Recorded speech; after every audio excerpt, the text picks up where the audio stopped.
د میدان وردګ ولایت مسؤلین وایي په دغه ولایت کې د پانګونې لپاره ښه زمینه برابره شوې ده.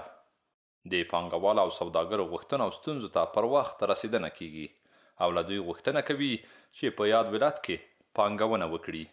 میدان وردګ ولایت کې د پانګې اچونې لپاره الحمدلله ډیره ښه زمینه برابره ده او موږ له ټولو ملي سوداګرو څخه هیله کوو چې په دغه ولایت کې په بیلابیلو برخو کې پانګونه وکړي او همدارنګه موږ 2 ورځې مخکې په اداري مجلس کې دغه پریکړه وکړه چې موږ به انشاءالله 1500 جریبه مځکه د ملي سوداګرو په اختیار کې ورکړو. د سرمایه‌ګذارانو یا د ملي پانګوالو لپاره هر ډول امکانات مو دوی ته برابر کړي دي.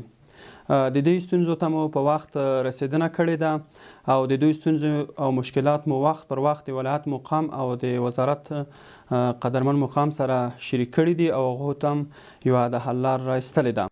د دغه ولایت اوسیدونکي هم له پانګوالو غوښتنه کوي چې په خپل هیواد کې تولیدي کارخونې جوړې کړي ترڅو بېروزګاره کسانو ته پکې د کار زمینه برابره شي. میدان وردګ ولایت کې د سرمایه‌ګذاري لپاره مهم امنیت برابر شوی ده او بل دغه میدان وردګ ولایت کافي برېښنا هم لري او نور د کار زمینه ډیره زیاته د سرمایه‌ګذاري لپاره برابره ده. تنم له پانګوالو نه همدا ده چې په دې خپل ولایت کې سرمایه‌ګذاري وکړي تر هغو د ځوانانو مخه ونیول شي ځوانان نورو هیوادونو ته ځي.